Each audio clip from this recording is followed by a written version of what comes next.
Hi, everyone, and welcome back to the Good Morning English podcast, the relaxed space where you practice simple, real life English conversations.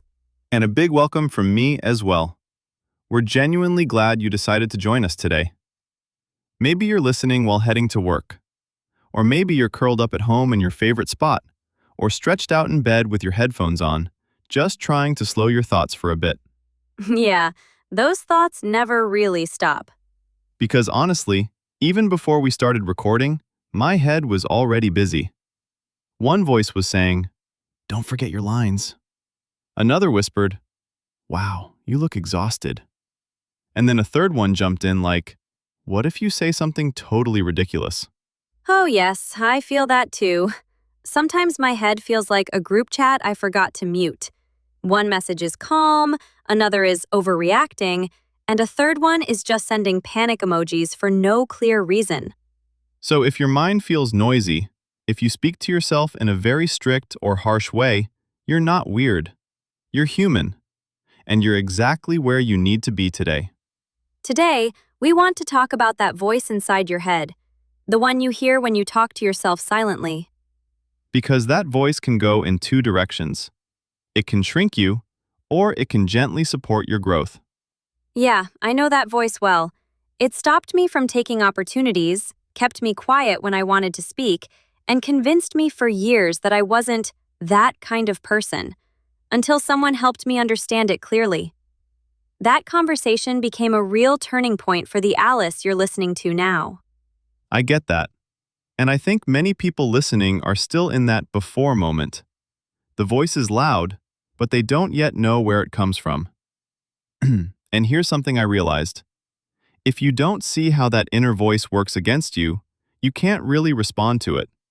It's like playing a game without knowing the rules. Of course, you feel like you're losing all the time. So, in this episode, we want to try something simple but very powerful. We'll slow that inner voice down, notice the things it usually says, and then show you how to answer it in a gentler way. Not fake positivity. Not, "I'm amazing." Just words that are kinder, more useful, and more real. And we'll do all of this in B1 level English.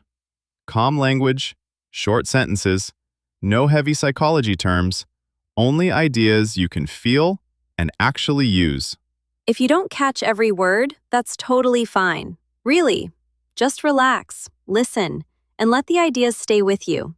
You can always come back later. And near the end, we'll take a short word walk. We'll choose a few helpful words from today and explain them slowly with examples. If you like learning English this way, calm, real, and a bit personal, remember to like this episode and subscribe to Good Morning English. It truly helps other learners find us. And later, we'd love to read your comment. What is one sentence you often say to yourself in your head? It can be kind, or it can be a hard one you want to change. Okay, let's get started. Picture something simple. Your mind is like a loud group chat. And inside that chat, there's a bully, a coach, a grandma, and a drama queen, all talking at the same time. Yeah, that already feels very familiar. My brain is exactly like a group chat at 2 a.m. No filter, hundreds of messages, and pure drama. So this is where we begin today. Not "you are broken," not "you are lazy," but your inner group chat is just very noisy, and some voices are not very kind. Step by step, we'll look at those voices, especially the bully and the coach, and learn how to slowly turn one down and the other up. In that group chat, there are different voices. One says, "You can do this." That's your inner coach. Another says, "You always mess up. Don't even try." That's the inner bully. And then there's the worried voice. "Be careful. Don't speak. Don't make mistakes." It thinks it's protecting you, but often it leaves you feeling stuck, overwhelmed, and unable to move. When this negative voice becomes very strong, we call it a negative mindset, your usual way of thinking about yourself. Maybe your mindset sounds like, "I'm always late," or "My English will never improve," or "Everyone else is better than me." And when you repeat these thoughts, your emotions start to spiral. One small problem turns into many big ones in your head. For example, you make a small mistake in English. The bully says, "That was stupid." Then, "You always do this." Then, "People are judging you." And suddenly, a tiny moment becomes a storm. Maybe this feels familiar. Someone corrects one word, and inside, boom, your body freezes. You don't want to speak anymore. You want to disappear. And then what happens? You pull back. You stay quiet. You don't join the conversation. You hide your opinion. Outside, you look calm. Inside, you're attacking yourself for every small mistake. Yeah, and that's exhausting. And it's not only about English. That voice starts talking about your whole life. You're lazy. You're behind. You'll never change. If you're thinking, this sounds like me, please don't feel ashamed. There's nothing wrong with you. Your mind is just following an old pattern. It learned to speak to you this way over many years. And the good news is, patterns can change. Your mindset is not a cage. It's more like an app you can slowly update, not overnight, but step by step. We're not trying to erase your thoughts. That's impossible. We want to understand the group chat and slowly give more power to one voice, the inner coach. A coach that tells the truth, but with kindness. A coach that builds confidence instead of destroying it. In the next part, let's listen carefully to the bully voice. How does it sound in real life? At class? At work? Late at night? Because once we see it clearly, we can finally respond, not with anger, but with something stronger. Yes, and to do that, we need to hear how that voice really talks during normal days, not in movies, in your real life. So let's slow down 3 simple moments: class, your phone, and bedtime. First scene, you're in class or in a meeting. A question is asked. The answer comes to your mind. I think it's present perfect. For 1 second, you feel brave. You're about to speak. Then the bully jumps in. Wait, what if you're wrong? What if they think you're stupid? Just stay quiet. So you close your mouth. You look shy, but really, you just lost a small battle inside. Second scene, your phone. You want to send a message in English. You type. The voice says, "Who do you think you are? Your English is terrible. They won't care." So you delete the message, maybe 3 times. And later that night, the same voice says, "Why don't you take action? Why are you so quiet?" It's like, hey, you told me not to. Yeah, it's very confusing. Third scene, bedtime. Lights off, phone in hand.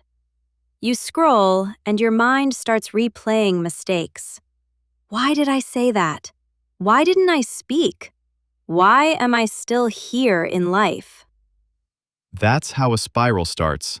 One thought leads to another until your mind feels too full, like carrying the world on your shoulders, even on a quiet day. At the end of the day, it's not your English level that exhausts you. It's this silent fight inside. And if that's you, we're not judging. We've been there too. So if the bully is driving right the wheel, that's where the inner coach comes in. Because saying, just think positive, never works. We need a better way. You can't remove the bully from the group chat, but you can add a new voice. The bully says, "You failed. You're stupid." The coach says, you failed. That hurts. Let's see what we can learn. After my studies, I taught my first big class. I was extremely nervous. My voice shook. I forgot words. One student corrected me. That hurts. When I got home, the bully said, "See, you're not good enough. Quit." That mindset doesn't just hurt, it stops growth. A few days later, I wrote down what really happened. I asked, If I were my student, what would I say? And? Your class wasn't perfect, but you showed up. That was brave. Next time, breathe slower. Prepare examples. Laugh at mistakes. That already feels lighter. I realized I don't need perfection to be kind to myself. You can try this too. Instead of, I'm stupid, say, I feel stupid right now. What can I learn? That small change slowly rewires your mindset. There's one more big idea. Your mind has an algorithm, like social media. Yes, your brain's algorithm. What you repeat, it shows you more of. Change the input, and the output changes too. And that's what we'll keep practicing, together. So that's our main conversation for today. We hope something you heard stays with you and gently changes the way you speak to yourself, even if it's just a small shift. And remember, you don't need to fix your whole life in one day. Simply noticing your inner voice is already a powerful first step. Before we say goodbye, let's slowly walk through a few words and expressions we used today. Just listen and relax. You don't need to memorize everything right now. Mindset. Mindset is your usual way of thinking about yourself and the world. It's like the default settings of your mind. Her mindset used to be very strict, but now she's learning to be more patient with herself. Overwhelm. Overwhelm. Overwhelm was filled with your world. You want to tech the little bit more world, and overwhelm was a big spirit. Mindset. Overwhelm. Be one thing about that means. This too made that you tucked a revive away and no clear plan. Progress. Progress means moving forward step by step, not being perfect. Listening to English for 10 minutes a day is still progress. Clarity. Clarity is when your mind feels calm and you understand what to do next. Writing my thoughts down helps me get more clarity. Spiral. A spiral is when one thought leads to another and things feel worse and worse. One small mistake sent my thoughts into a negative spiral. Beat yourself up. This means being very hard on yourself after a mistake.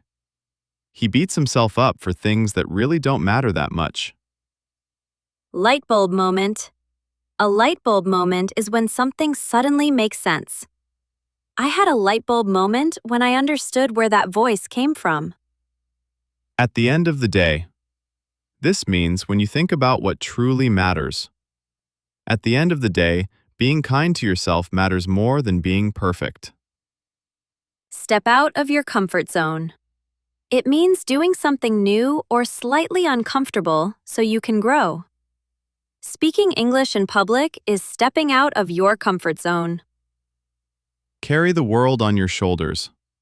It means feeling like everything is too heavy mentally or emotionally. She feels like she's carrying the world on her shoulders at work. Shut down. It means stopping communication because you feel stressed or hurt. After the comment, he shut down and didn't speak anymore. Build up. It means growing slowly over time. Small habits build up your confidence. Hold back. It means stopping yourself because of fear or doubt. Fear holds her back from sharing her ideas. Show up. It means being present and trying, even if you're not perfect. You showed up today, and that already counts. Bounce back. It means recovering after something difficult. He rested for a day and then bounced back. If you want, choose 2 or 3 of these words and write your own sentences in the comments. It's a simple way to practice and show up for your English. We're really glad you spent this time with us. Take care of your English, and take care of the voice inside your head. This is Alice. And this is Mike. And you've been listening to the Good Morning English podcast. Bye for now.